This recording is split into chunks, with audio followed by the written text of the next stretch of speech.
We are live. So, doesn't matter the kind of audience we have here. We have a global audience now, right? We are streaming globally, just like a cricket match. And once again, just as Gandhi is revered more around the world than in India, maybe we'll get more audience online than offline, right? And pertaining to Shunyavad, there will be 0 viewers. There are 0 watching. It's okay. Huh? Who said there are 0 watching? मैं देख रहा हूँ यहाँ. Yeah, please join online, offline. Your dedication to this event is what matters, right? Sometimes it's better to have a small gathering. I'll tell you something. It's okay. I'll keep telling you anecdotes until we are ready to start.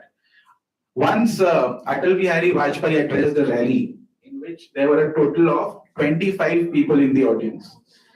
He was doing election campaigning for Lok Sabha. So imagine the kind of speech that he would have given, right?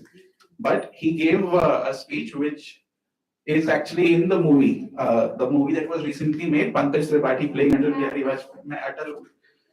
It's actually documented in that movie, and the speech that he gave said a lot about why there were few people there, the politics of it, and the relevance of having fewer people to speak to, so you can actually speak up more and you can actually share ideas more openly, right? The greater the audience, the more restricted you have to be when you are speaking, right?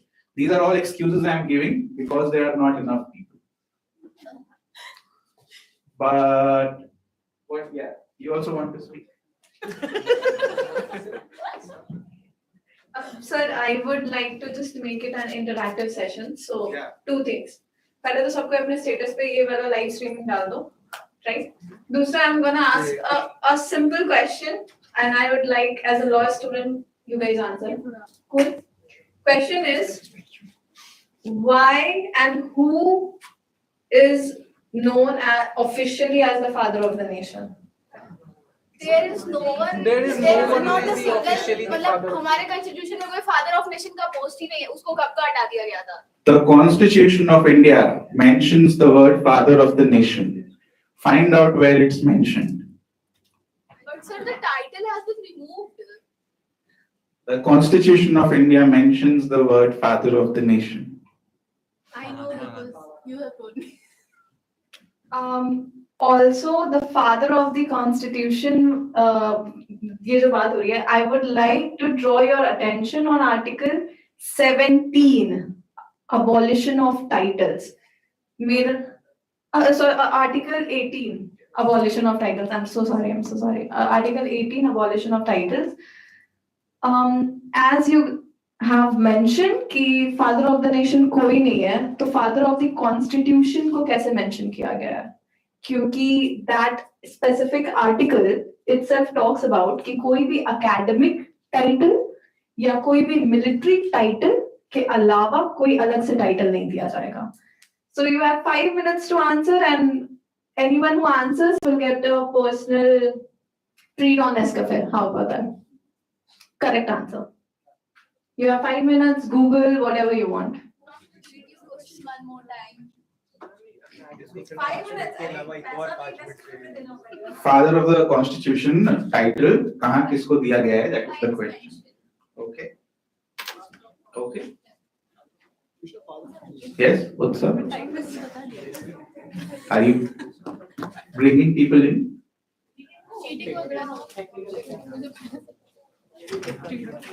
We have that. Anyone who gets the answer, kindly raise your hand. Yeah, go ahead. That's not my question. My question is, तो उनको ये title मिला कैसे? क्योंकि academic title और military title के अलावा कोई भी title, राजाधिराज, ऐसा कोई title, नरेश, ये सब जो titles थे वो abolish किया गया है Article 18, which is a fundamental. Maybe because he drafted the constitution. उससे क्या होगा? Everyone is equal, right? Article 14, if you see, equality principle, equality article, equal ma'am Bharat Ratna की वजह से Sorry? भारत रत्न पद्म विभूषण और पद्म भूषण की वजह से आर्टिकल 18 कॉन्ट्राडिक्ट हो जाता है। contradict हो जाता है। हाँ All right. I am still not getting the answer I am expecting. Question मेरा simple है. Academic को military title मिलना चाहिए था, but we still call P.R. Ambedkar as father of the Constitution. Why? Ma'am because article 18 के existence के पहले से उन्हें ये टाइटल दे दिया गया था। उसके पहले से राजकुमारी और महाराजा धिराज ऐसे टाइटल्स थे, उन सबको अबॉलिश किया गया। Why not him? And to be precise, उनको ये टाइटल कॉन्स्टिट्यूशन बनने के बाद ही मिला होगा ना, father of the constitution. Right? It's a very simple question. CLAT के वक्त में आप लोग ये पढ़े होंगे, पढ़े होंगे ना तो आप पढ़े हो इसलिए नहीं हो। आप अगर बाकी कॉलेजेस को देखोगे जिनका एमिटी में हुआ है या किसी और प्राइवेट, आज बताओ तो देखने। We are live. Let's not take names. Let's take Right, true. आप लोग को जब अपने इंटर्नशिप्स पे जाओगे, जब वहाँ के लोग बोलेंगे ना कि हम लोग किसी प्राइवेट यूनिवर्सिटी से आए हैं, how about we name different private university collectively as हुलुलु यूनिवर्सिटी। तो जब ये हुलुलु यूनिवर्सिटी से जब लोग आपसे मिलेंगे ना, then you will know कि आपको जो ये NLU में टैग मिला है ना, ये कितना मतलब ज्यादा मेहनत का है। And then you will realize कि फ्लैट में कितना महंगा। Yes. So this title is not an official title. It's a symbolic title. It's like why it's not an official title?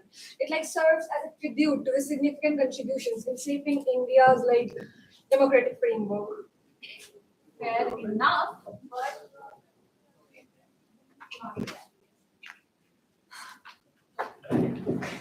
okay. चलो, that Nescafe is out now. अब normal बात पे चलते हैं।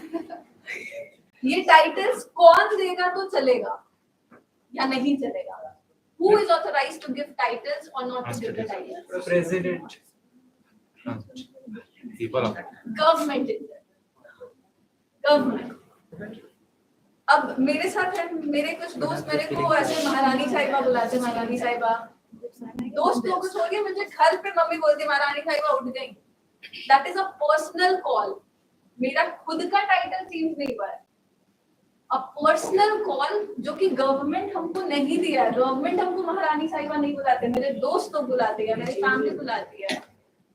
तो this does not come under the purview of titles. In what you said, ma'am, is totally partially correct. A symbolic title जो government नहीं दे रही है but लोग मान रहे हैं, वो चलेगा।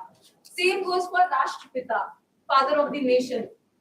गवर्नमेंट नहीं दी है, एक RTI भी फाइल हुआ था, गवर्नमेंट सेड कि नहीं, हम लोग मानते हैं कि we have given the titles, but in general अगर किसी को बुलाना है, if I am not wrong, Honorable Justice S.A. Bobde, Honorable Justice B.R. Gavai, and one more Honorable Justice, they together held this कि collectively अगर लोग बुलाना चाहे किसी को भी कुछ भी नाम से, they are authorized to do that because government allow नहीं, क्योंकि government किसी को title नहीं दे रही है।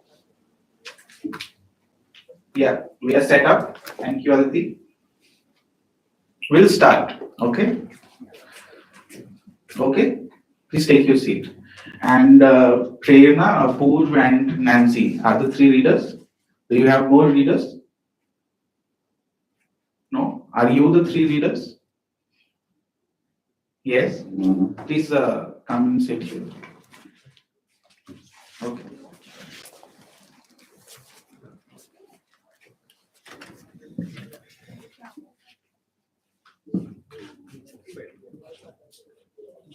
Yeah. So I'll begin with a short introduction and then we'll move on to our readers and we'll look at what they have to say about Hind Swaraj. First question is, why are we reading Hind Swaraj? For a lot of reasons. I would say that the Hind Swaraj is one of the most important books that was written in the history of modern civilization. And it was one of the most poorly written books that was written in the history of modern civilization. right? Poorly written because if you don't know the historical context of when this book was written, it was written in 1920s. Gandhi was traveling from London to South Africa after having attended a few events in India House in London. He had a sort of very urgent mental urge to write down something that would counter the ideas of modern civilization and also into the context of India. So he wrote on a ship with both his hands. So he was ambidextrous, right? So he wrote vehemently for a couple of days with both his hands, and that was Hind Swaraj.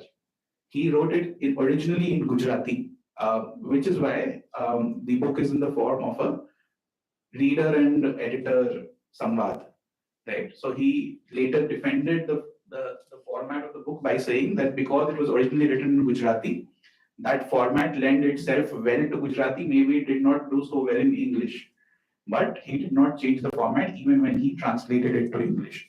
So that's the context of when the book was written. Why the book is important is very interesting. In 1946 or 47, I don't remember, it's 46 or 47, Nehru had come back from the Soviet Union. And it was already decided that he was going to be the Prime Minister of India, right? Gandhi had declared him to be his political heir. He had also declared a spiritual heir, which was Vinoba Bhave.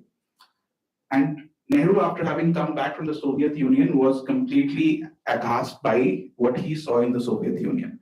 And he wanted to create India in the image of the Soviet Union. He wanted to have a socialist economy, which is based on state control of major means of production, right? And of course, he ended up doing that too. But in 1946 or 47, Gandhi wrote a series of letters to Nehru, asking him that we are soon going to be independent. What kind of country are we going to create? Right? What's going to the system of administration, the form of government, and all? And Nehru said that, of course, we are going to follow the Soviet model. Gandhi said that if that is the case, then perhaps I'll have to rethink my choice of you as my political heir. And said that I had always imagined that you would take up the model that I gave in Hind Swaraj. Nehru replied that, and this was sort of a WhatsApp conversation, they were having too many to's and fro's, right? So Nehru replied that I never took that book seriously. And I didn't think that even you did. Because the book, at the first time that I read it, it seemed to be completely ridiculous in what it stated, that modern civilization was the kingdom of Satan, and that anything that was modern and European and Western had to be rejected, and we have to go back to whatever Indian values were. And so Nehru said, I never took that book seriously. I cannot take that book seriously even now.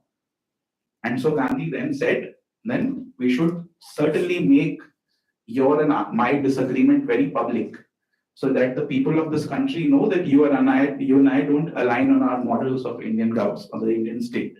And the next letter that Nehru sent was his last letter, saying there must be some confusion between us.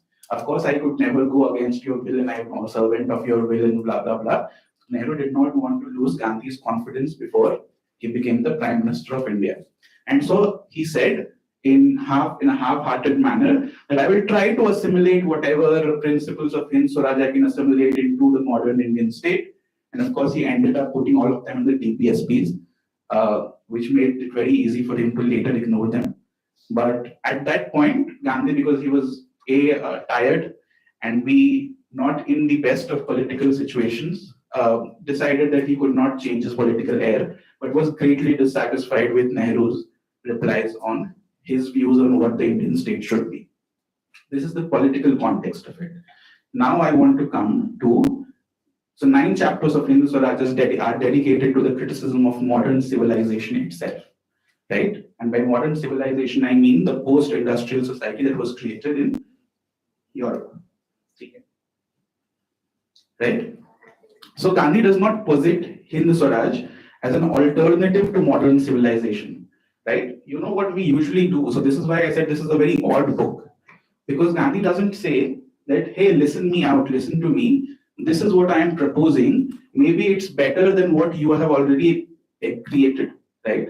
He does not even for a moment consider that modern civilization is even worth considering, right?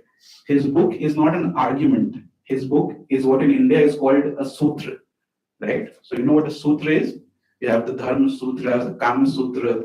Right? A sutra is one, and where you have a series of aphorisms. Aphorism is one pithy statement about what the truth is. It is not justified. You are never given a reason for why that truth is the truth. The author assumes that you will never question what they are saying. And that is also what Gandhi does here, right? Because he's not giving you a theory. He's giving you what he calls an axiom, right? So an axiom is 2 plus 2 is 4 is an axiom. So he says that what I'm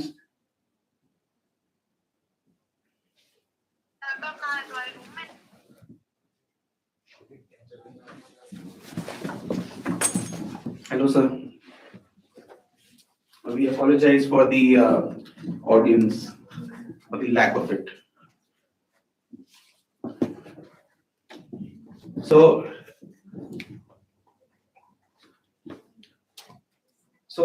he does not posit Hind Swaraj as a theory. He posits it as an axiom, in that he states that there can be no two ways about what the right way of a life is, right?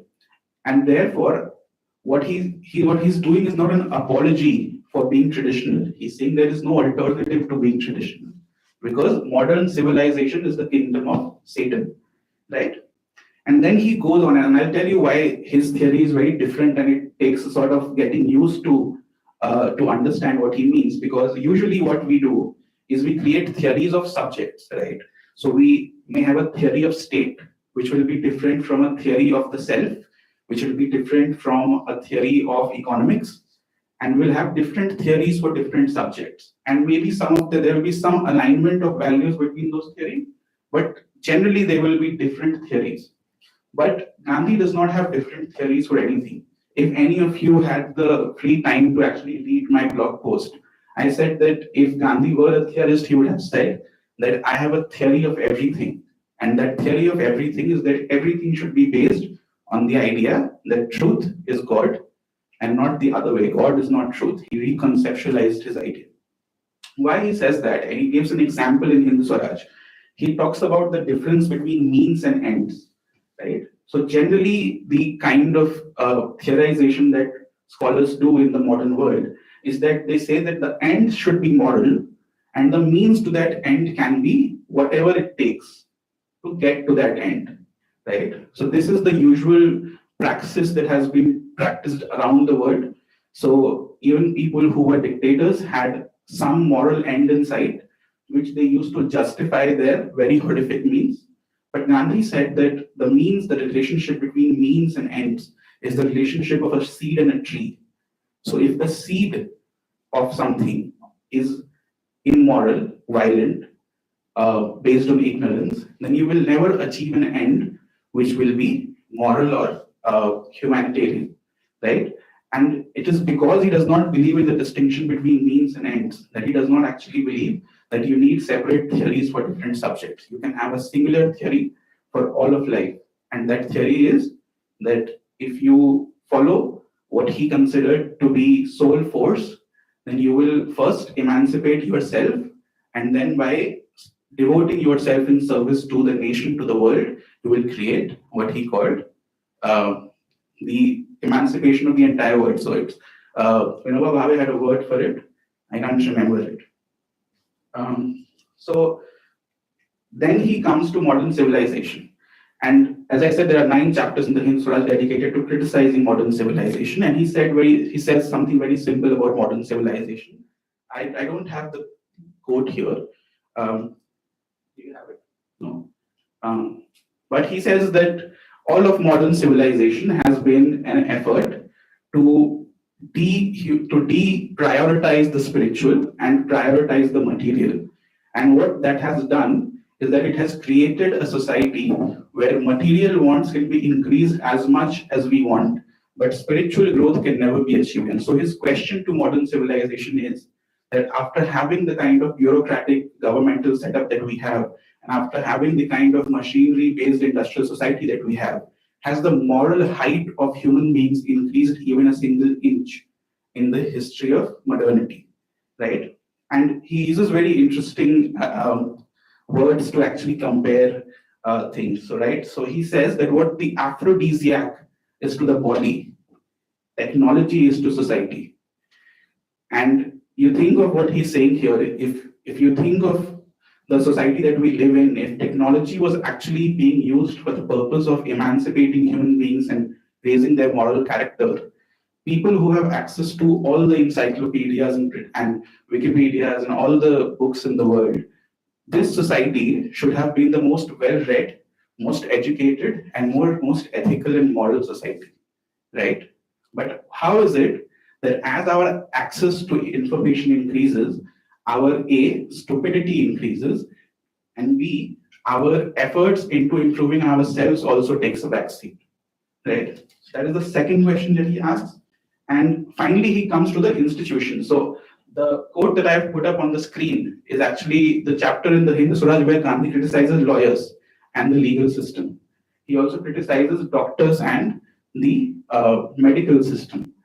And what is his criticism of the legal system and the medical system? And in a way, also railways. And so these are the three examples that he takes in the book: railways, legal system, medical system. But his criticism again is the same for all three. It is that when you take the legal system, where a third party decides disputes between two people, and the way that the dispute is going to be resolved is also decided by the sovereign, then what happens is that two people end up losing autonomy over how they want to regulate their own life, right? And because the third party has pursued their own self-interest, the lawyer pursues their self-interest, they will go to the court and they will say that these are the reasons why my client should win, and these are reasons my client should win. None of them will actually focus on what the right resolution is, but will focus on improving the chances of their client getting the best end of the deal.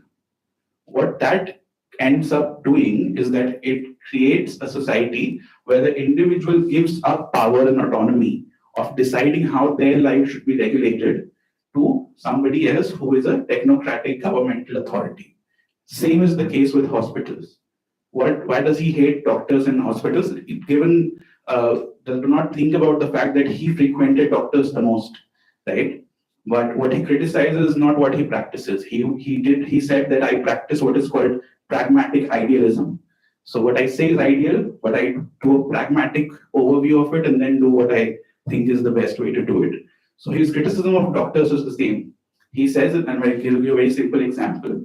If I can go out today and eat vada pav at Nescafe, and I know that if I have an upset stomach, I can take a medicine and tomorrow I'll be fine and I'll be able to take my class. I'll eat more vada pavs, right? Because I've given up the autonomy over my body to a person who has manufactured a drug that cures me. If I were in charge of my own body, I would take better care of it. But because I can give up that authority to some technocratic power, I lose power over myself and I weaken myself as a moral being, right? Because my dependence upon things that I don't understand increases. And think of yourselves positioned in modern society today. Your dependence on science, your dependence on technology has A, divested you of the power to control your life, and B, divested you of the power to think about what your life should be, right? What the ideal life should be for you is decided by corporations and is decided by the economic system, right? So with that, I'd like to now open up to our leaders. Prerna, Nancy is not here. Nancy, you want to join us? And Apurv, right? If you want to take the discussion forward, Prerna.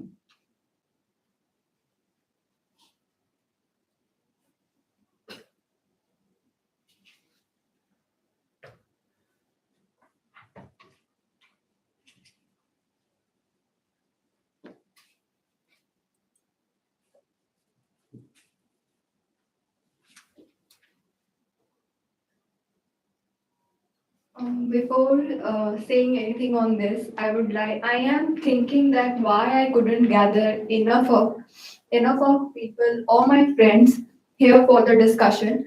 First thing is that in this era of misinformation, I could not convince so many readers, let's say my friends, to read this book or to have a glance on this book. Why is this? I mean, this is the era of information, and why is this that we have so much of hatred toward one people, which whom we revere and who is revered by almost all the people around the world. This intrigues me a lot, and I do not have any answer. If somebody has, please reply to this. And secondly, um, when we are talking about modern civilization, I think the bibliography of this book contains 20 writers which Gandhi has mentioned, and two of them are Indians, that is Dadabhai Naoroji and R.C. Dutt. Apart from them, all are Western philosophers, influencers, I would say. That also that also confuses me as to why there is so much of influence of Western influencers, and yet Gandhi is criticizing Western civilization. I think we need to reread and rethink about this as to what Gandhi is criticizing, whether it's Western civilization or Western or modern civilization, or the whole basic idea. Because I know there are so many philosophers, Western philosophers, who themselves have criticized this whole idea of Western civilization, the pace they have, the pace at which they are converting everything, the pace at which they are chasing modernity in this era. And thirdly, I would say the title of book is a bit problematic for me, because it says Hind Swaraj and it's written in 1909. I think 1908. And Gandhi once was supported the idea of dominion status and a separate electoral. So it's a bit problematic when he gives the title of this book as Hind Swaraj or Indian Home Rule. These are the three questions that I am posing towards the audience. If somebody would like to answer, first, in this era of misinformation, how would you convince to read this book? And second, the title of this book. And third, why and how would you defend the idea that Gandhi has influence of Western philosophers such as Leo Tolstoy, Ruskin, and Emerson? If anybody wishes to answer, please.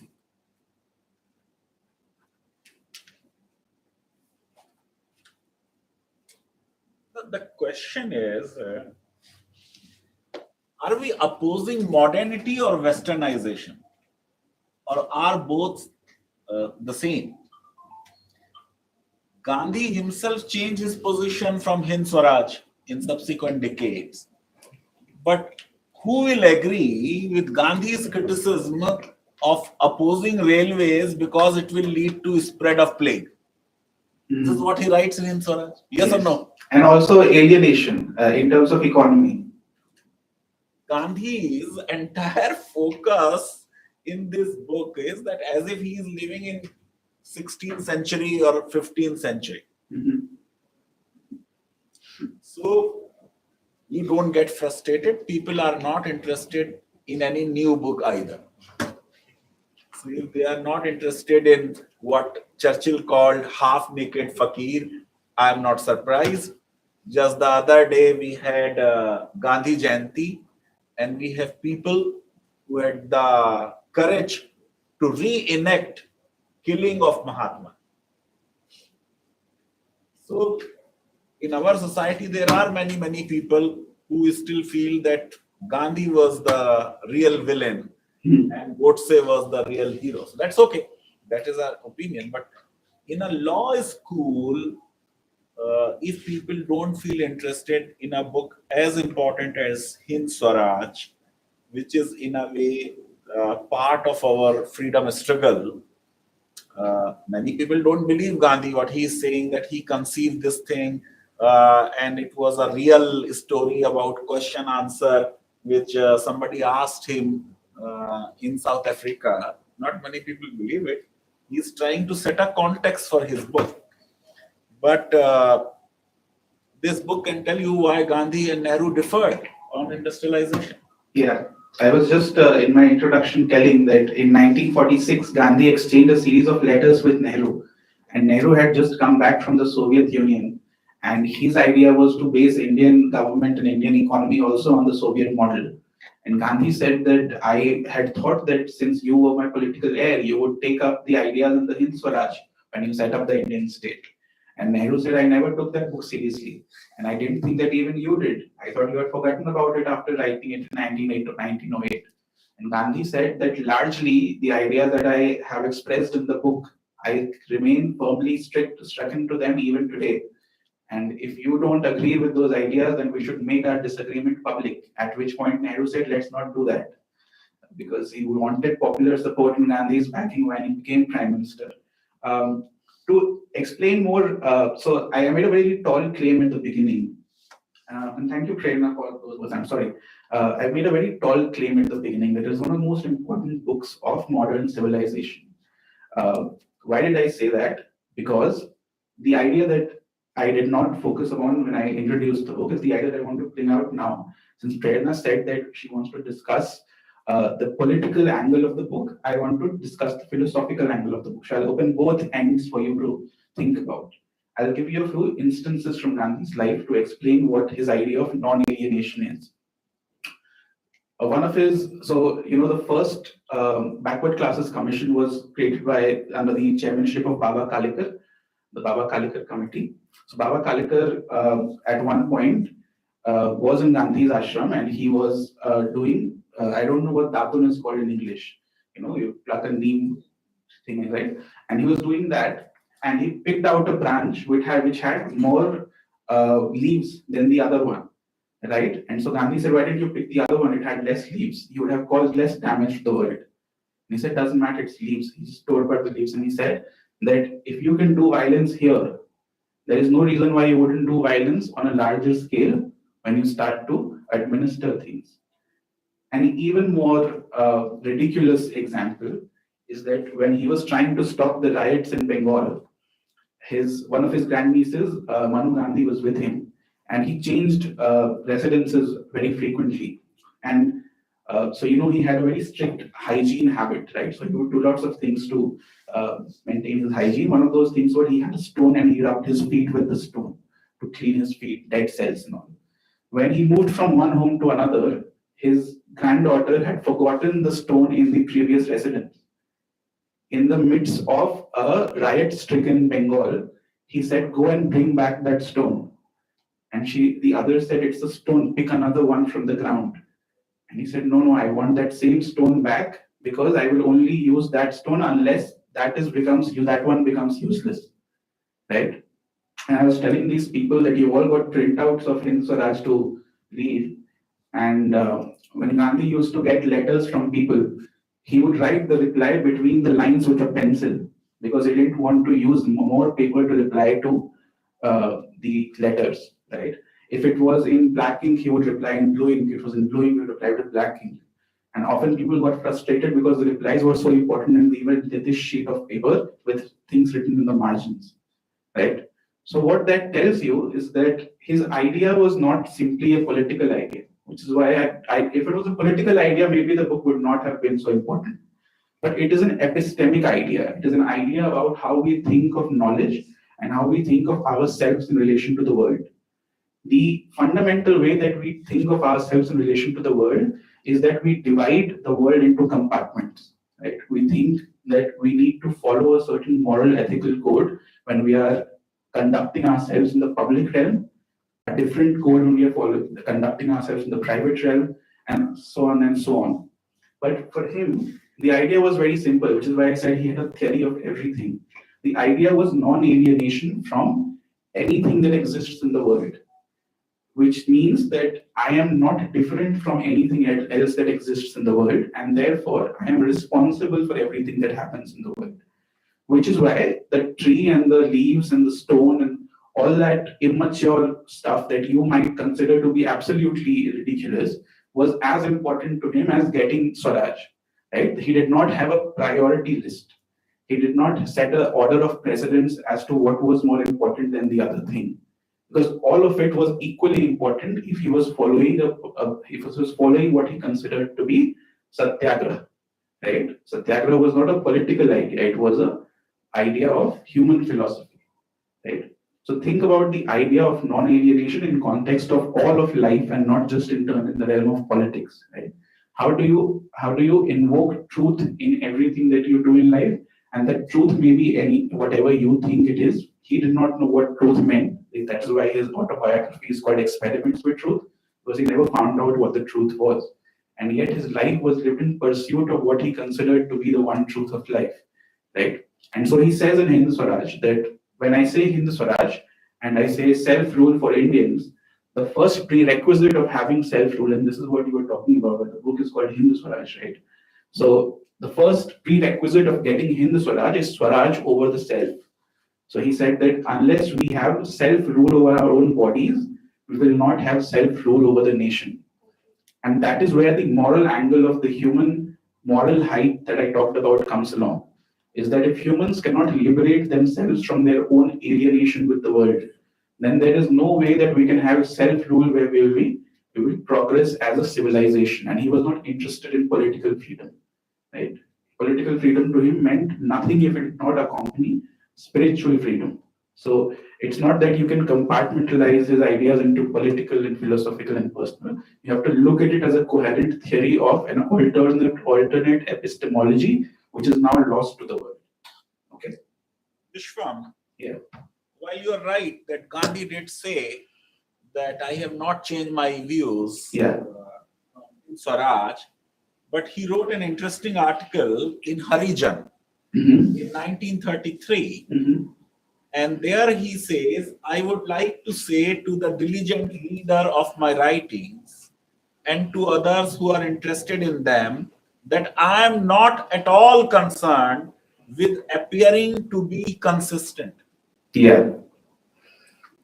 In my search after truth, I have discarded many ideas and learned many new things.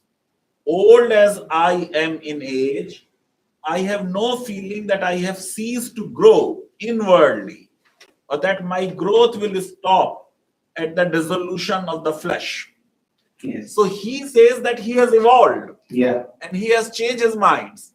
But then again he asserts in 5 years later in 38 that he has not changed. Mm-hmm. But he has really changed. Yes. Because some of his criticism of machine, for instance, cannot be accepted. Yeah. So, for instance, I'll just read one para. Machine is like a snake hole, which may contain from 1 to 100 snakes. Where there is machinery, there are large cities. And where there are large cities, there are tram cars and railways. And there only one does see electric light. English villages don't boast of any of these things. Honest physicians will tell you that where means of artificial locomotion have increased, the health of people has suffered. He is opposing railway.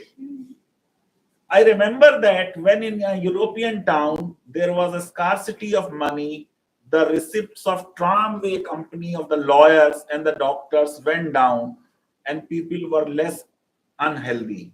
I cannot recall a single good point in connection with machinery. Who can accept this view?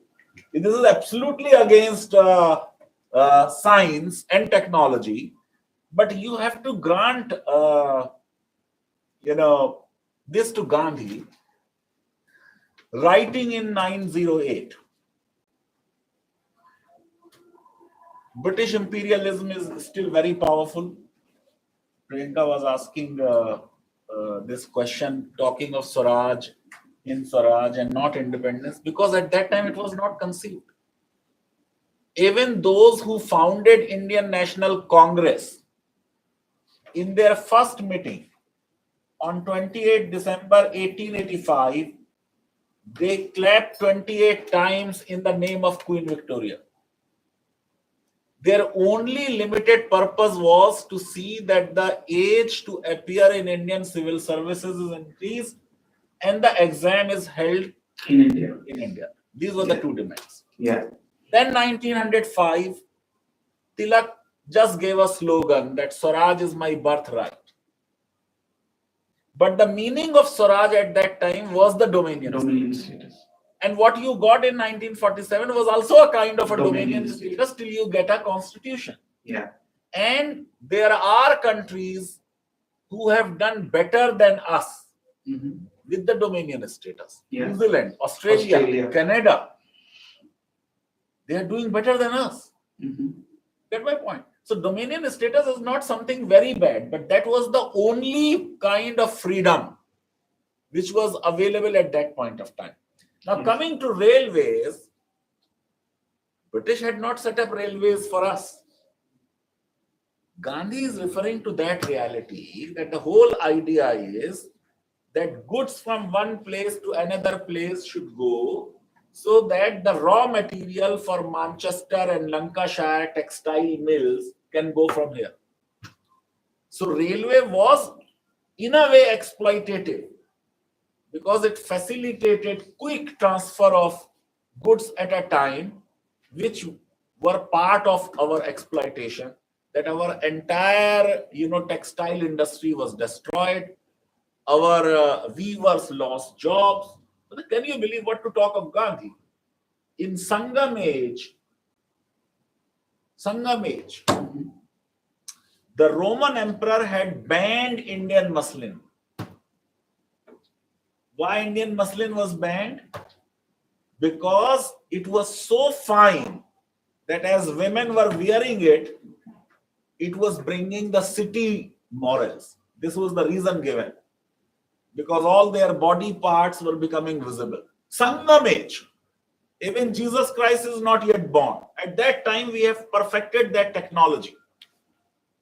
Get my point? Yes, sir. So Gandhi is probably referring to how railways fast-tracked this kind of exploitation. But nobody can agree with Gandhi on machinery, on industrialization, Yes. even though there is some truth in it. Had we adopted Gandhian policy, probably the unemployment would not have been at this scale. Yeah, if we adopted the Charkha model of economics. On the question of machinery, very important. So most of us, when we think of Gandhian machinery, we just think of the Charkha. And it is interesting, if you go to Connaught Place in Delhi, there is a stainless steel Charkha installed at the center of, which is such a ironical thing to make. Industrially produced stainless steel used to make Charkha, which is the symbol of village artisanship and all of that. Another machinery that Gandhi was actually sort of very disturbingly in love with was the Singer sewing machine. So all of you have seen that in your house, the black thing, right, with the wheel and the thing we do with the foot. So he wrote poems in praises of the Singer sewing machine because he believed that any machinery that increases the potential of the human being to increase their production without alienating them from their work. And by alienating them, I mean, and this was the example where I wanted to bring Amit Sarin. I'm sorry I have to do this, but I wanted to sort of make a comparison between Gandhi's idea of alienation and the Marxist idea of alienation.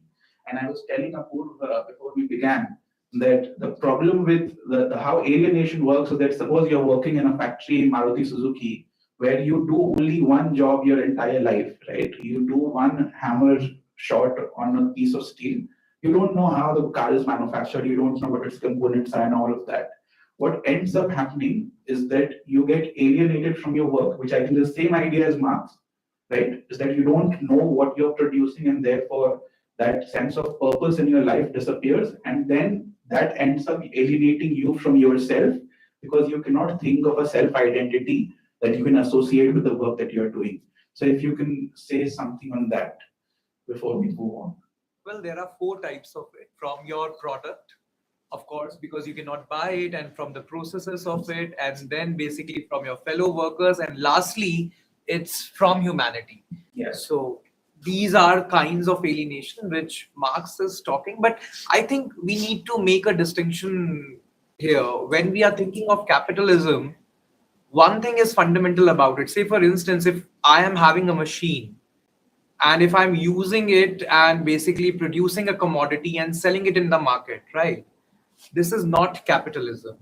But if I'm employing 10 people and paying them wages and machine and the setup and this entire space, all of that belongs to me, and in return they are just being paid wages, Only then, when a commodity is being produced and basically sold in market, then it is capitalism. So usually we tend to, fudge these two kinds of things. So capitalism is not only about commodity, market, and profit. Capitalism is about that peculiar condition where basically wage labor is being, The commodification of labor. yes, that is one of the important thing. And also, when you are saying commodification of labor, it should not be a family labor. Yeah. Okay. I think we have dealt on the question of machinery enough. I'll now ask Apurv or Nancy to take the discussion forward.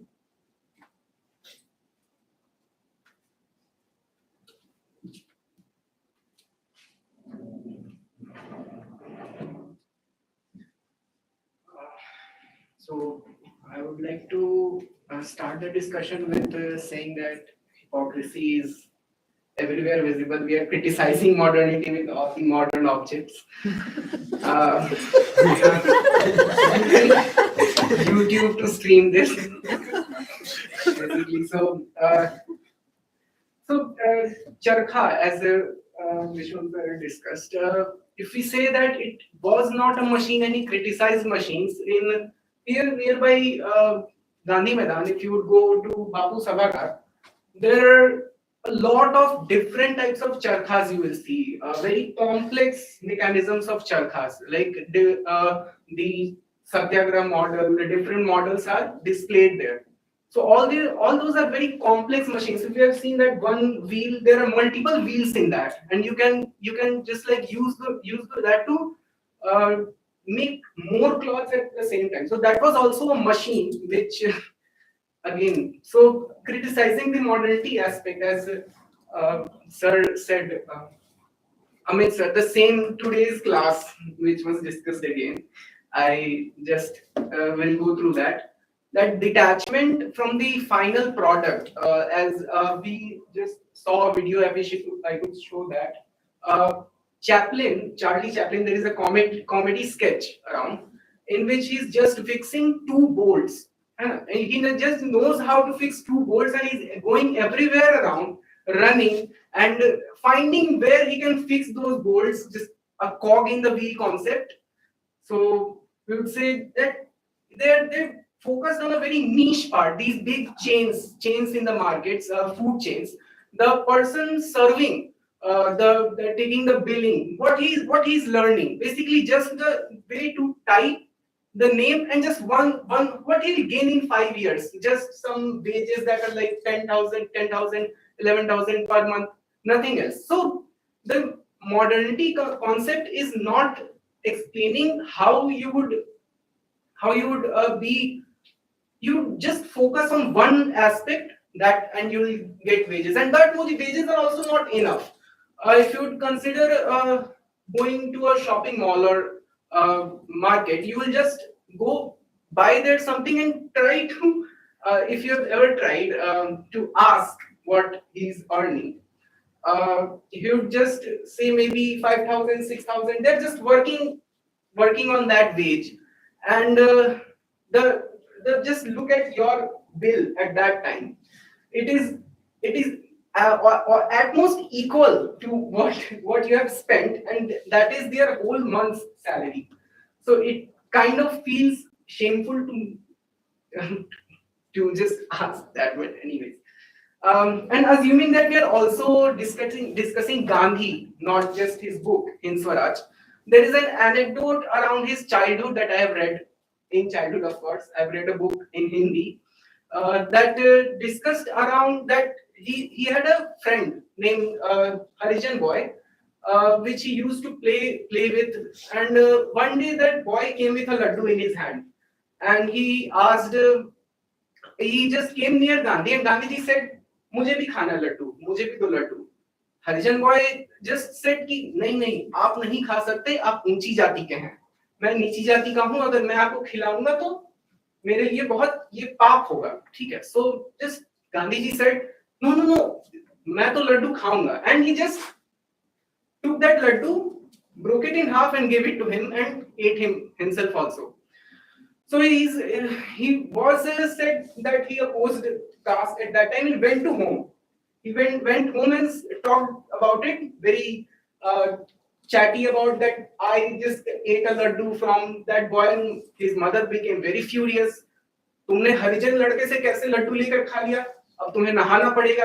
She brought him out of the house, bathed him, टीका किया, अगरबत्ती दिखाई, शुद्ध किया, and then take him home, took him home, and then basically taught him कि नहीं ऐसे नहीं करना होता है. And so, and also a very different famous anecdote about him, that when he was in Africa, he was kicked out of a train. Everybody knows that. So when he was escorted out, he's also, there very conflicting perspectives are seen here. When he was kicked out, he said that he didn't oppose the policeman taking him off the train because he had a first class ticket. He just opposed that he will not go and sit with the second class people. So there are two different, very conflicting anecdotes. Which one is true? I don't know. Basically, I would like to ask if anyone knows more. Thank you.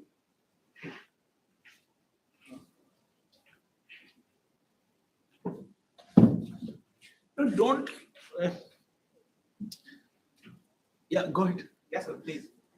No, I think if you look at Hind Swaraj, basically from where Gandhi's critique is coming, one may not agree with Gandhi. Of course, we don't agree with him. So that's okay. That what he is trying to say, that there are two principles of the Western civilization. One is the survival of the fittest, which according to Gandhi leads to the kind of economic system in which only best will survive. So Adani is surviving. That's how it is. I can also do business. He can also do business. He has done business. He has made a lot of money. But millions and millions of Indians don't have enough, just to have 2 meals a day. And this person can have 5,000 crore wedding. So this is one. The other, this whole principle of might is right, is somewhere disturbing Gandhi in the Western civilization, because it is an idea of power. Gandhi is not comfortable with the idea of power, because anyone who has power gets legitimacy to do whatever he wants, particularly in the political arena. So the Gandhi's opinion of modernity are funny at times. But we have to understand, a man writing in early 20th century, someone who has gone to England, and he is not an ordinary person, He didn't have a rupee to stay in England for 1 day.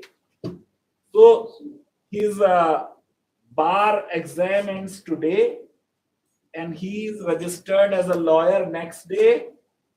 And the second day of registration, he leaves, because there is no money with him to stay even for a day in England.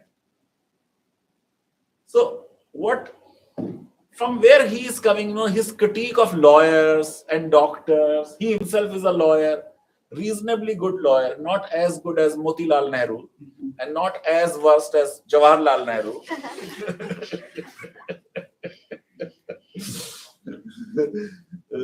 So I feel that what is paining the man is against the principle of survival of the fittest. Yes. Because if you believe in this principle, then the poor people, disabled people, underprivileged people, they cannot survive. The best will survive.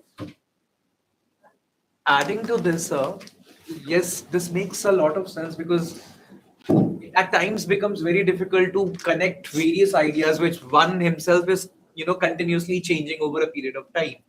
So this idea about education, what pains him exactly, his views about education, and this idea that education should be directed towards controlling oneself, one's senses, as against this idea of modern education, this Machiavellian system where It is there to dominate. And again, of course, it is going in sync with market and other things.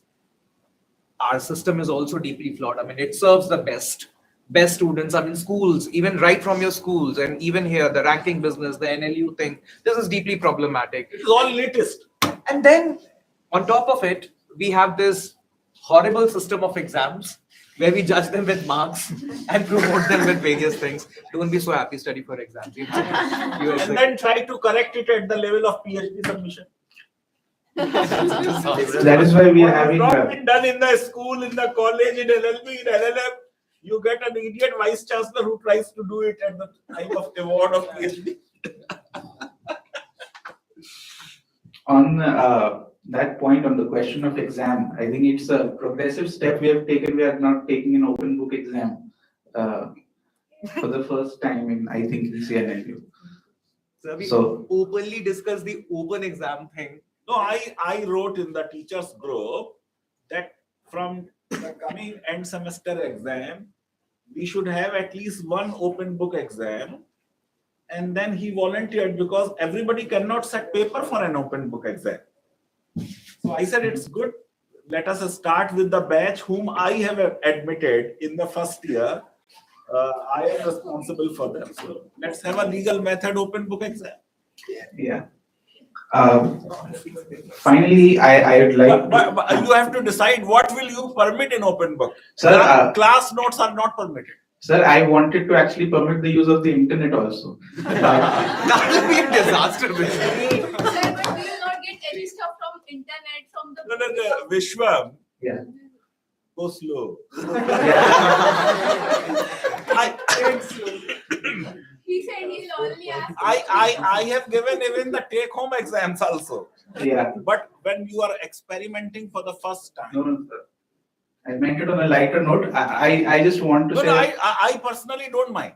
Yeah. Personally, I don't mind. But in the first phase, let us give them an open book exam and don't allow them the class notes. But only readings. Whatever they want to bring, they can bring. But This type of reading stuff is allowed or not? it's allowed. We'll talk about this later. This is about Gandhi. Yes. We will know only after the paper is in our head. Yeah. On the question of violence, if you're talking about Gandhi and you talk about what he meant by violence and non-violence, and you've not actually discussed Gandhi, right? So, what according to him is the source of violence? What creates violence in society, and how can that be overcome? Okay, if I point out what he says in the book, he says the root of violence is three things. It is fear, it is ambition, and it is individualism. So fear, ambition, and individualism, think of how important those values are to the lives that we live, right? We do a lot of things in fear of not a consequence not happening, right? So,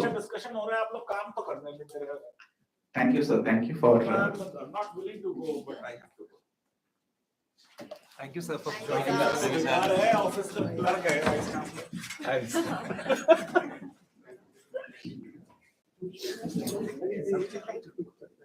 Kirti ma'am, wait, we can't lose more audience. What? But I have call just one. Okay. I'll be back. Just kidding. I'll wrap up soon. Since another benefit of having a short audience, small audience, is that we can wrap up when we actually have to wrap up. Sit down. What is the root of? Working Saturday. What is the root of violence? The root of violence is a fear that we have a working Saturday and we have to come on Saturday. Is the fear that is instilled in the faculty, because of which they don't want to actually work on Fridays also. Okay. You are an emancipated being. We are not. Sorry. The second source of violence is what? Ambition. Is ambition. What creates violence is ours, and this is very important, right? The entire paradigm of modern civilization is based on the idea of ambition. And Gandhi said something very interesting about modern civilization. It's not in Hind Swaraj, it's in another book. I'll quote him, okay? I may be paraphrasing a little. He said that if India were to follow the model of the West in terms of economic model, we would strip the earth bare like locusts, right? You know what locusts are, right? So you know there are locust attacks. They come and they sit on fields and yeah. What does that mean in terms of what humans would do to the world? And now come to that more popular quote, a little cliche that earth is enough for our need and not for our greed, right? What does that mean in terms of violence?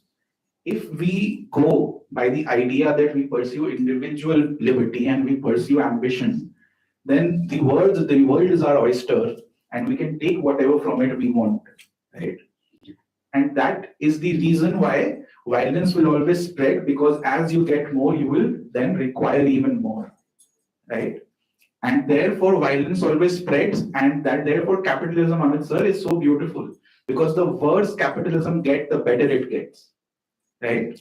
The worse it gets in terms of giving people money, because the point of capitalism is giving people money.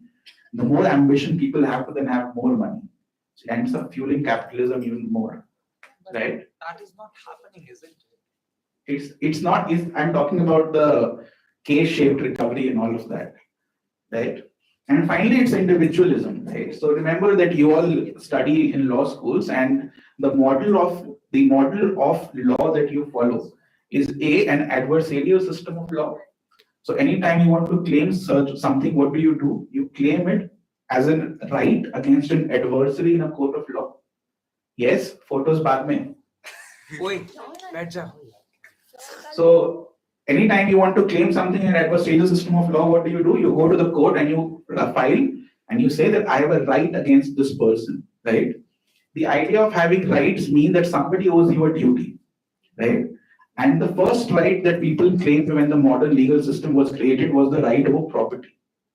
If you want right over property, you will have to first commodify property. You will have to treat it as tangible, quantifiable stuff, right? Which ends up quantifying and commodifying the earth itself.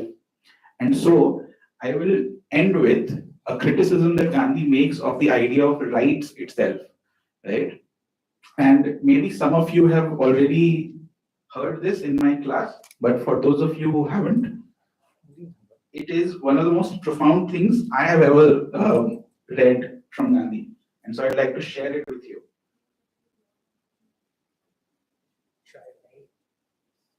तब तक कोई गाना गाना चाहता है? Nancy, Why not you start? कब सुना आपने मुझे गाना गाना? अरे गाना नहीं यार, तो तुमको बोलना है वो बोलना. प्रेरणा. So like Prerna. Yeah, please. Seniority around.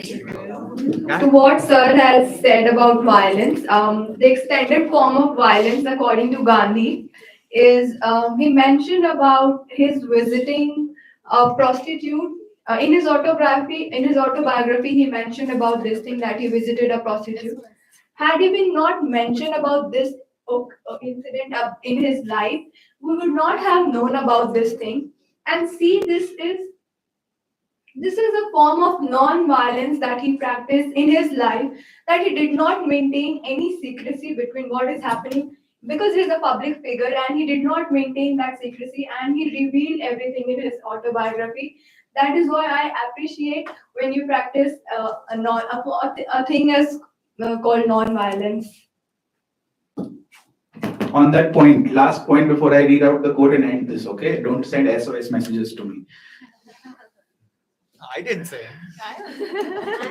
So Gandhi's autobiography, for those of you who don't know, isn't actually an autobiography written by him.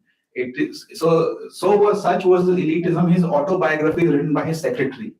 Okay. I didn't know this. So his autobiography was written by a person called Mahadev Desai, and it is a compilation. So Mahadev Desai was his personal secretary. Interesting story. Mahadev Desai is actually sort of a Lakshman figure in the whole Gandhi story. Gandhi himself slept for like 5 hours. Mahadev Desai would sleep after Gandhi had slept, and then after Gandhi had slept, he would compile the notes of the entire day, every little thing he had done in the entire day, put it in a fair copy, and then sleep. And he would then wake up before 3 a.m., which was Gandhi's wake up time, and he would prepare his bath, warm water, everything. And he did this for over 2 decades. What So- about page saving and all? Writing in margins, Yeah, everything. This is not being done by Mahadev Desai. This is only being done by Gandhi. Oh, so Mahadev was allowed to do this. Yeah. Exactly. Hypocrite. Yes. It's called pragmatic idealism if you were to use the Gandhian word. Pujaniya. Wow. Right? So on the question of autobiography, you see the entire point of Gandhi's quest for truth and non-violence is that you have to sacrifice yourself in order to attain the truth. And that sacrifice comes from what he called self-effacement, right? Which is the idea Shunyavad comes from. That you have to let go of the self. You cannot claim yourself. Your ego has to go away. And so when the compilation of the autobiography was happening, then Gandhi said that I am very disturbed. An autobiography is a very Western thing to do, right? People in England ended up just playing one cricket match, ended up writing an autobiography about it, right? So Gandhi was also writing an autobiography and he was very disturbed by it. He asked Vinoba Bhave, who was his spiritual successor, that am I doing the right thing? And Vinoba Bhave gave him an explanation. He said, you are not writing a jivni. He used the in Hindi word. A jivni is when you describe your life. You are writing an Atma Katha. So you are doing your Atma ki Katha. So that is why he says in the introduction to the autobiography that what I am writing is me explaining what all mistakes my Atma committed, so that your Atma does not commit the same mistakes when it is trying to mingle with the Brahman or the Brahma Atma. Right? So his Atma Katha is not a Jivni, it is an Atma Katha. And literally Atma means Atma and not the self. So even though he wrote an autobiography, it's not based on the idea of he saying that I am a big person, therefore read what I have done in my life. Right? And finally, the quote on rights. And this is a discourse that will become more prominent, and you can do your PhDs on this, okay?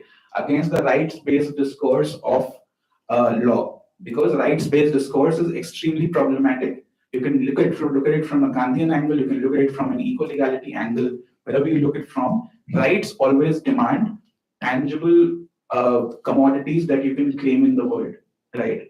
And therefore, Dr. Julian Huxley, who was a very famous author, he wrote to 60 leading personalities throughout the world to define what they thought would form the basis of the World Charter of Human Rights, right? He was trying to draft the UDHR.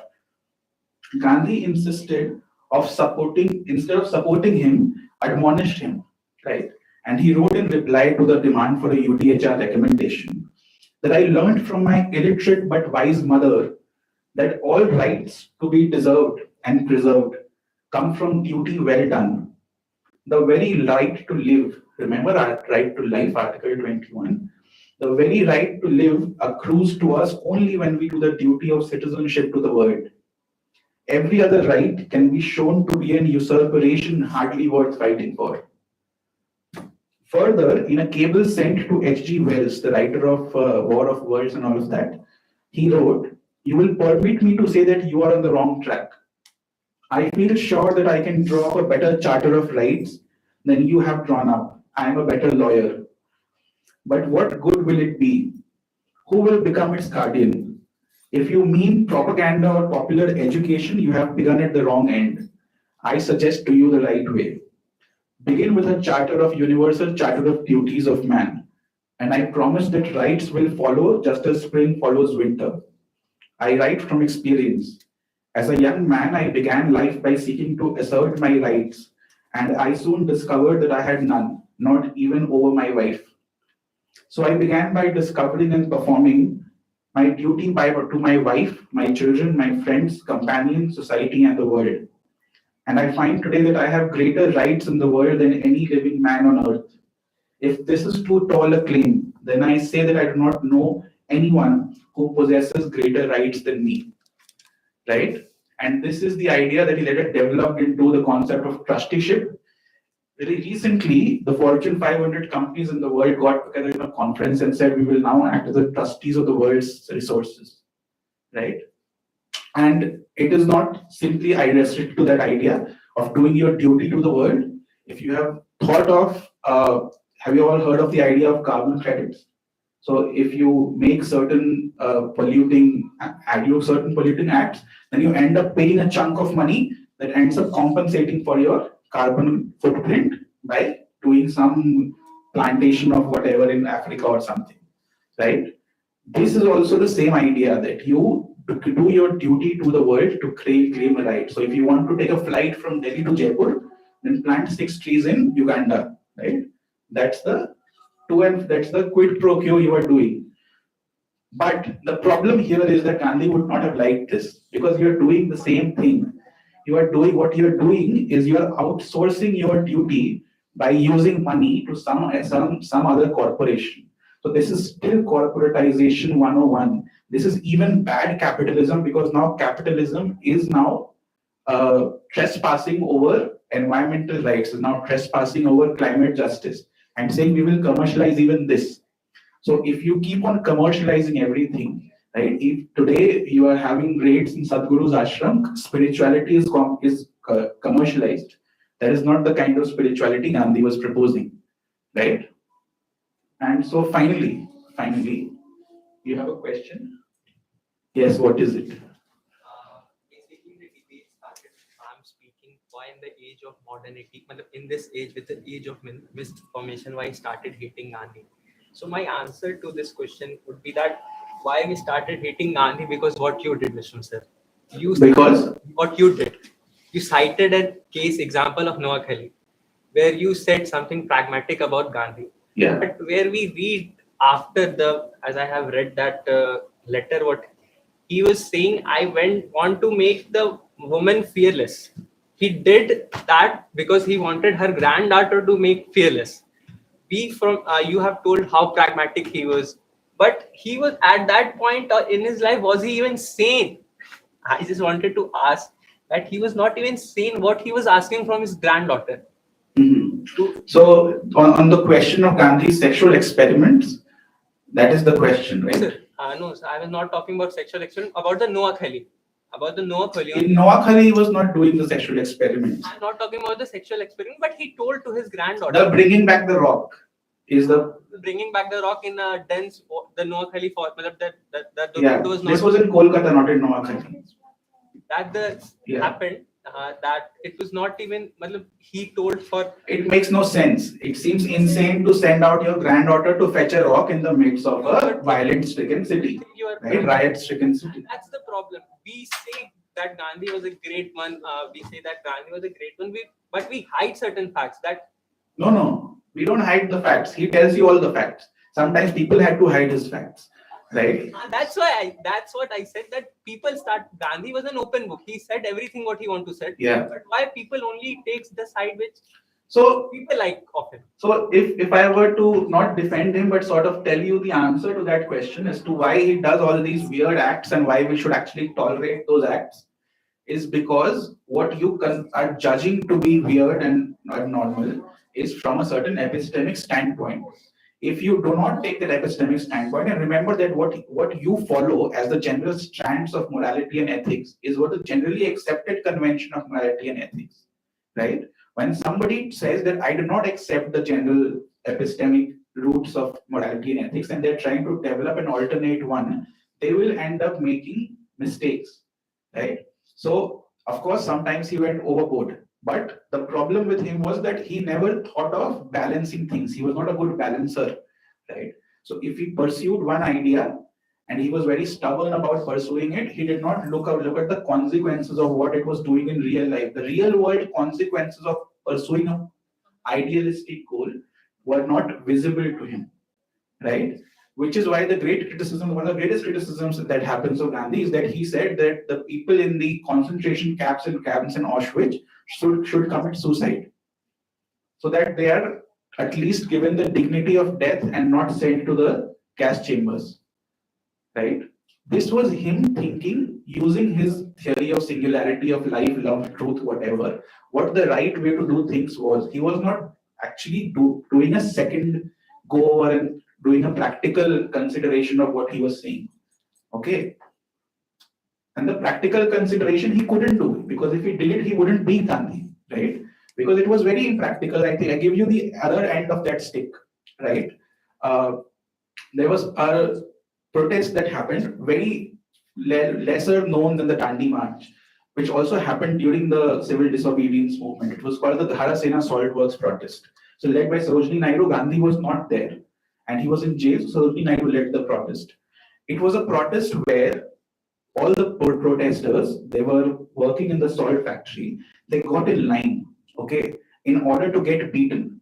And the police was standing right there, and they had a system. So the first person would go there, he would get beaten up. A person from the back would come, take a stretcher, take them back, and put them at the back of the line, so that the chain never ends, right? And he wanted to create the longest chain of people getting beaten up and still standing up and doing what they were.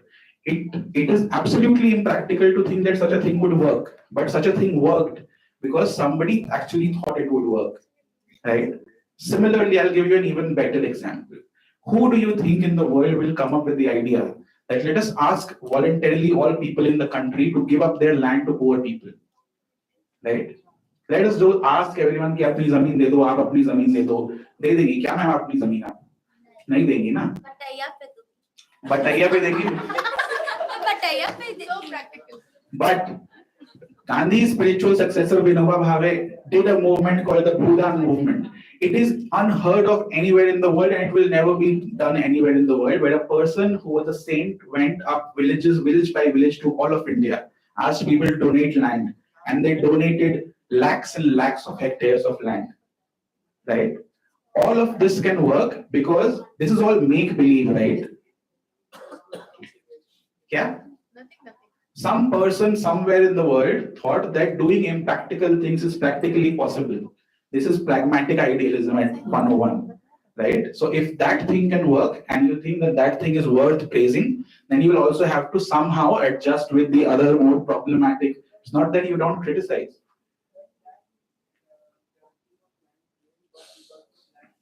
The lands were barren, yes, but will you give your barren land also in donation to the government? Not to the government, but to a saint, right?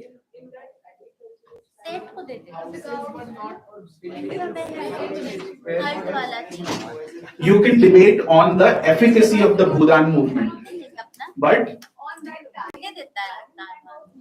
not at no point in time. Don't tell me that at some point of time people valued their land less.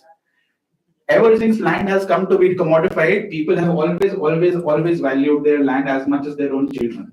Okay, so there was no point in history where people were saying, "हाँ मेरी ज़मीन की इतनी value नहीं है, मैं दे दूँगा दान." Right? And so finally, I conclude. Yes, Amit sir. Just a doubt, Amin, here. Like, you may say, okay, fine. Of course, I agree that people valued their land. But what if I'm giving my piece of land in order to maintain my position and legitimacy in this village? Specifically given when there are, various kinds of violent movements erupting.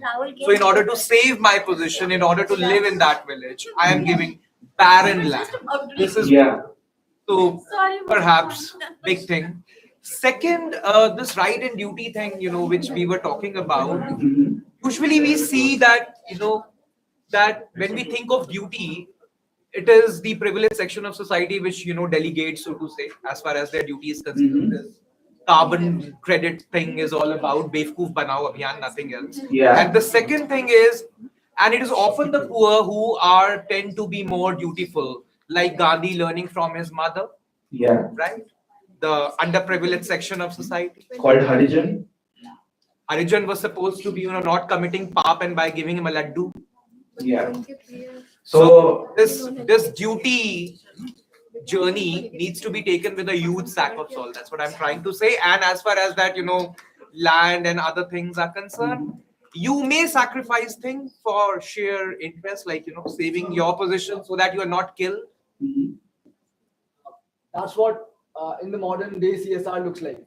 It's a flip coin. Like basically the coin has two sides. So for example, you mentioned ki an individual donating his land for his self-interest, but for at the opposite side, a lady who has nothing to share or care about also donates a jewelry or also donates a part of will or also donates a part of land for the sake of goodwill.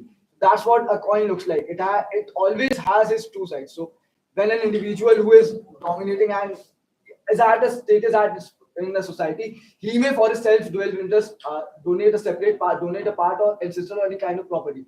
But there is an opposite side also where a lady, for example, if we took a Ramayana or Beri Sabri ke Bir, a lady who has nothing to share or care of, but she also for the simple sake of humanity or for the sake of goodwill, or not goodwill, for the better mankind or better humanity, can also put our heart and will to the donation. Okay. And the second question, sir, you can I please pardon me for the question like that? What was your second point is what he Oh, asked. that's what you asked. Yeah, that duty thing, right? You know, usually duty is differential for differential sections. I mean, when privileged sections do duty, it's mostly, I mean, they delegate it, and the underprivileged sections of society are supposed to be more dutiful. This is how it happens. That is true. But And also, even for the first thing, I mean, yes, it depends from where we are looking at things. To my mind, I mean, the context is of course important. So if you're not factoring in the context, and yes, it could be from a humanitarian point of view, who disagrees with that?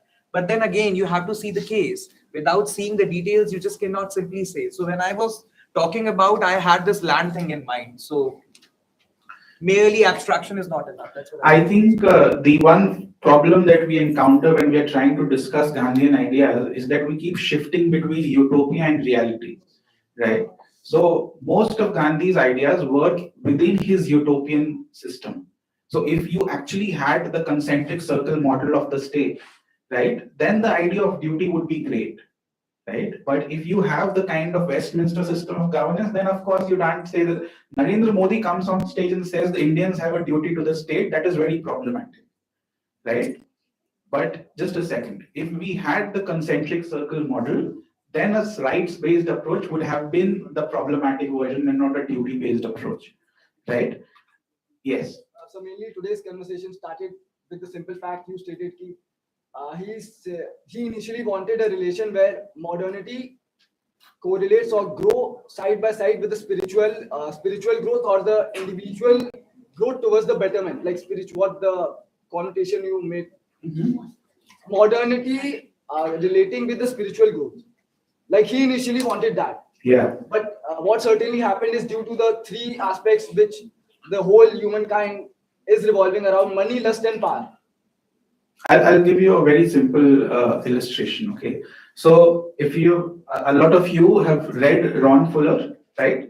So remember I told you that Ron Fuller said that there are two kinds of morality: morality of duty and morality of aspiration, right?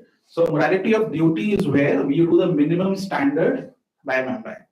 So morality of duty is where you do the bare minimum standard of your duty towards the state. So don't kill other people, don't murder other people, don't steal others' property. This is morality of duty. Morality of aspiration is what Gandhi wants, is for us to be enlightened, self-enlightened beings who can then sacrifice ourselves in pursuance of the larger enlightenment of society, right? So that is the duty of morality of aspiration. Now, Ron Fuller said, and this is what all of majorly Western political philosophers said, that implying that applying morality of aspiration is not the state's role, right? The state should only apply morality of duty, because as soon as the state starts to apply morality of aspiration, what ends up happening is that you end up having a dictatorial state, right? Because if the standard is key, not that you don't kill your fellow citizen, but that your fellow citizens falls down, you have to take them to the hospital, you have to give kharcha also for their entire ilaj, you have to take care of their bachcha also if they die. This is morality of aspiration, right? If you start doing this, A, you will need a lot of policing. B, if it is not internalized, you will end up creating a dictatorial state. So the Western political conception of the state is that state should only implement morality of duty.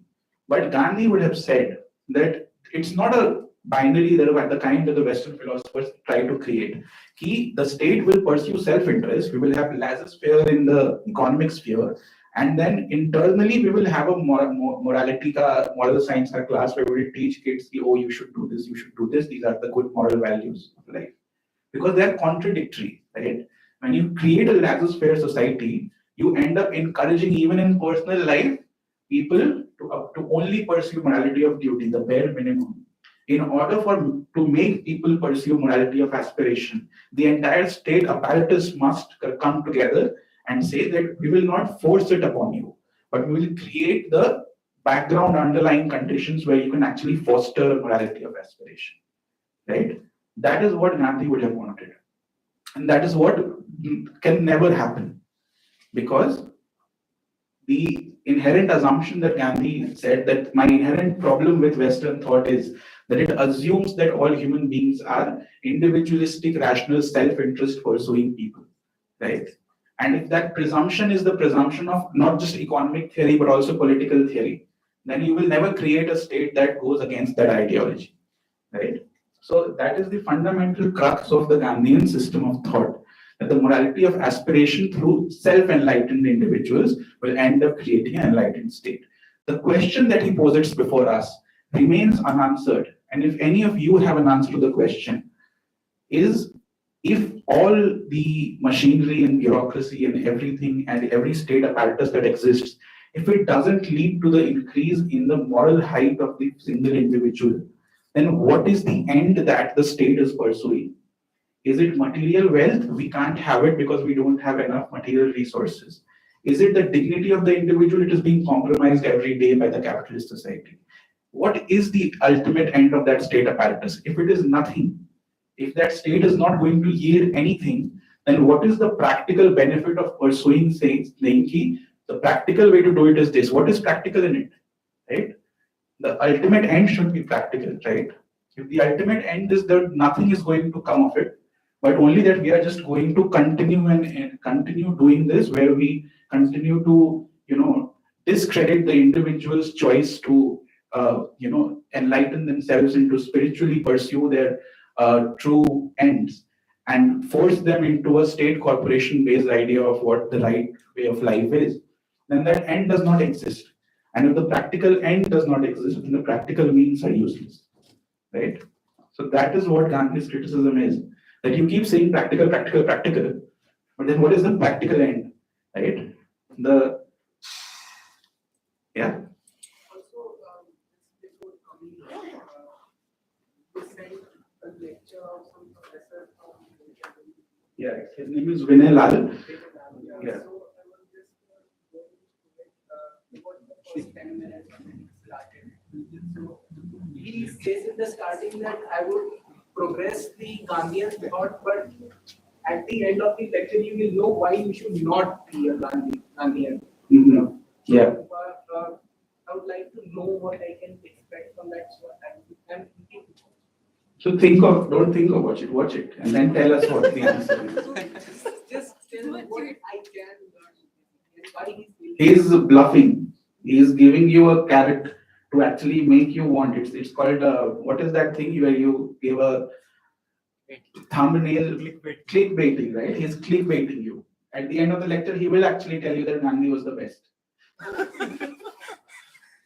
So don't go. He has entire bread and butter is promoting Gandhian ideas. Okay, he won't tell you that don't follow Gandhi. But yeah, that is the conclusion that we come to. What is the purpose of purpose, Tulika?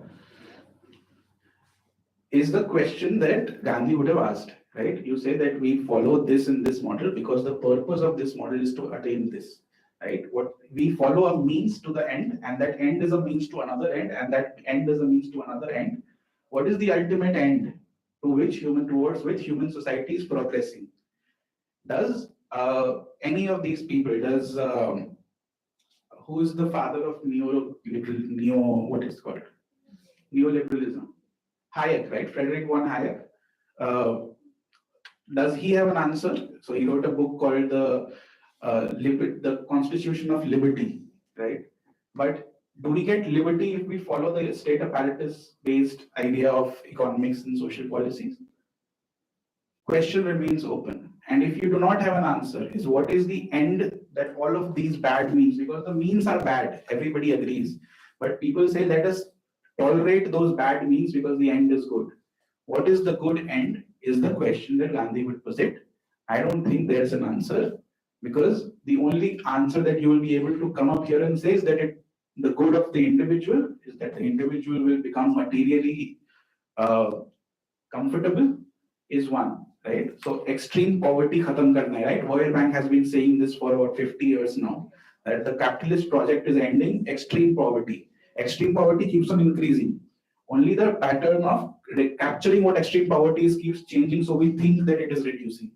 Right? You now have multi-dimensional poverty index. Earlier it was just poverty index. Now they will add third dimension of poverty also, maybe a spiritual dimension of poverty. And in those ways, they will keep changing the goalpost. But if the end was ending extreme poverty, it's not going to happen because the trickle-down economics theory doesn't work, has been proved by enough scientific and empirical evidence. Then if extreme poverty is not the end, and spiritual enlightenment is certainly not the end, then neither material nor practical nor spiritual ends can be served by the modern civilization, right? Because it alienates you from yourself, right? With that, we will end. It is 5. We are ending right on time. This is the benefit of having, again, a small audience. And Publics. Huh? Captive publics. Captive publics and a very engaging public also, right? So, Strategy to survive. Thank you for saying that. Let's end with what? Recommendation. Oh yeah, a book recommendation. So the book recommendation for today is let us look read the economic philosophy of Gandhi, right? So Gandhi had a lot of advisors. He had medical advisors, engineering advisors, and all of that. He had an economic advisor. His name was J.C. Kumarappa, who wrote a book called The Economy of Permanence, which is the economic aspect of Gandhian philosophy. It's a great book to read, far better read than Hind Swaraj. And the book Economy of Permanence actually ended up inspiring a book which is far more famous than Economy of Permanence, which is called E.F. Schumacher's book. What is it called? Small is Beautiful, right? So either of those books, if you want to read it, Small is Beautiful is a little Eurocentric, Economy of Permanence more Indo-centric. But either of those books, if you want to read it, you can read it. If you want more recommendations on Gandhi, I have more of them. Read Gandhian Philosophy, a very difficult book to read. I read it thrice to understand it. Don't read things written by Gandhi. He was a very, very bad writer. He was a horrible writer. Right? We are live. Global audiences. At least the first benefit of living in a right-wing dominated country is that if I criticize Gandhi, I will be praised for it. Right. So, having said that, I will. And finally, a right-wing led country. Thank you, Abul. Jai Nathuram got to say.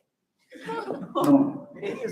That for that Narendra Modi will have to perform that actually he has to put you behind bars because he has to perform being a Gandhi Bhakt, right? Because it is said that you can say Jai Nathuram Godse. I think we should disband. Yeah. So finally, I'd like to end by saying that if you take one thing away from this discussion, it is a very simple idea. Thank you, Gauri, for waking up. That's why I don't like things to be So Gandhi was a very bad writer, but he was a very good provider of quotes, right? So that is why his quotes are everywhere, right? In the CRC, in the VC's chamber, it is everywhere. To find the quote that, so I only give quotes that are less popular, right? So the less popular quote of Gandhi, please, order. That's what law does. The less popular quote of Gandhi that I'd like to end with is one that is most relevant to us in the times that we live in. Because we think that we are divided by our political opinions, we are not. Right? If you can be, Gandhi said this about both Hindus and Muslims. He said, if you can be a good Hindu and you can be a good Muslim, then we would not actually have to come to a compromise and say, let's tolerate each other. And so the final quote is that it is our sin. Our sin is not our differences. It is our littleness. Thank you.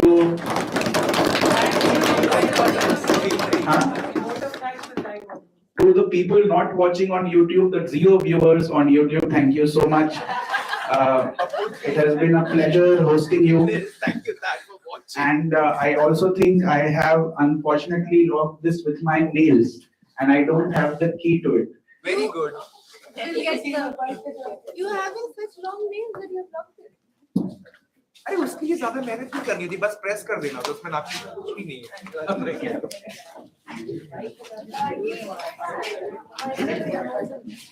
Recommendation is